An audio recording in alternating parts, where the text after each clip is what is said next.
When you first open Garageband, you're presented with this screen where you can decide how to start. Start completely from fresh with an empty project, or begin with one of Garageband's project templates if you need a head start. Click on each one to get a brief description of each. One thing I'd like to point out just before we do is the details section at the bottom here. It's quite tucked away, but it's actually pretty handy just to ensure a few preferences are in order before you start. If you have a tempo in mind, you can actually tap that tempo with the mouse right here and set it. And also, if you're going to be using any of Apple's bundled loops, which I highly recommend, especially for beginners, it's worth setting the key signature here if you do have an idea of what you're going to be recording already, so that when you preview the loops, which we'll check out shortly, they'll play back in your pre-selected key here. I'll leave the standard 4/4 time signature for now and just double check that my input and output device is chosen correctly.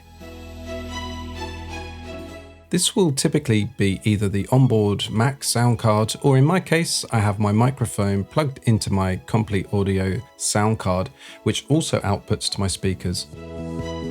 So this is correct for it to be the same for both my input and output. Okay, let's create an empty project and start to create our backing track. Double-clicking asks us which type of track we'd like to create to start with. Now you can add plenty more of these shortly. A software instrument is perfect if, like me, you have a USB keyboard plugged in and you want to play in the chords and melodies yourself, or at least some of them. Alternatively, you could start with an audio track, which would either be a microphone for vocals or an instrument like a guitar plugged straight into your sound card to record with. You can start with either if you want to drag and drop Apple's included audio loops and sounds, as there are loops based on both, so we'll investigate those further. I have a few chords in mind that I'd like to play in from my keyboard, so I'm going to start with a software instrument track and hit create. Garageband gives you an electric piano by default, just to give you something to play quickly, but there are a ton of instrument types you can add or change this to from the library on the left. So before we begin playing or recording, let's just get an idea of what's on screen here and what it all means. The easiest and quickest way, certainly if all of this is new to you, is to click on the help icon here, which immediately displays help boxes explaining what the main areas on show are. Really handy this, as you move your mouse around, they disappear as a whole, but then reappear individually, which is great. The largest main area here is the arrangement workspace. This is where we will add and arrange the different instruments and sounds and their corresponding music, which plays from left to right in this main timeline. The timeline, or ruler as it's called here, shows the bars and beat divisions. The help icons I mentioned help a great deal for finding out how to make these kinds of changes. So a keyboard shortcut worth learning is to press Command and / anytime a yellow box appears to learn more on that topic. So for example, the cycle area, well, what does that mean? So if I hit the shortcut, and further help is then quickly displayed down here for you to learn more.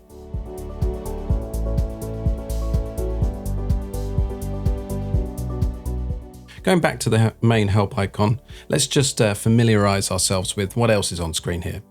So we covered the main tracks and the arrangement area. Above this, we have the LCD, which shows where we are in our track's position, the tempo, time signature, and other things depending on your preferences. To the left of that is the transport controls, essentially where you start and stop and record your music. Over on the left is the instrument library, where we have an absolute plethora of instrument choice, all nicely categorized and searchable too. You can hide this window away when you need more space in the tracks section by hitting this button, and again to reopen it. Finally, we have the smart controls, which are simplified options really to adjust the sound settings of whatever instrument track you have currently selected. This area is actually also used for editing, should you click this little scissors button here. Now, depending on whether it's an instrument or an audio track, you'll see the musical notes for the instrument or the actual sound wave for an audio track, both of which can be edited in slightly different ways. If you do need the extra space, click the scissors window to hide the editing window, and again to get it back. But if you wanted the smart controls back, just click on the dial button here and then they'll reappear. Okay, let's get some sounds in from the Apple Loops library, which can be opened up here. Now at first this can be overwhelming because there's so much content here in all the genres and types of instruments, and you can see I've got over 15,000 loops at my disposal here, but with a bit of filtering you can drill down to the sounds really relevant for your project, either by searching by instrument type, genre and descriptors or descriptive words. You can also search using the text box here. When you do use these filters, you can see the total number of related loops decreases to a much less intimidating number as you really niche down to find what you're looking for. Preview the sounds by simply clicking on them, which you can enable and disable with this button, and adjust their output with this slider. Green ones are the Midi loops, which means it's not actual audio, it's digital note information. And these can be edited and rearranged and played by any of the built-in software instruments, making these really endlessly flexible. The blue ones are actual audio files and so can't be so easily adjusted other than changing the tempo and the pitch. You're not limited to audio files that are included in the Apple Loops library. You can drag or load in any other audio or MIDI files from your computer too, so just use the media browser to locate your own files.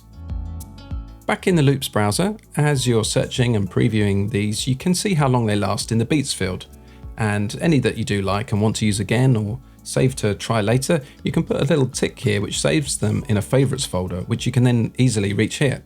Now, I've saved a few that I'm going to use for this simple track.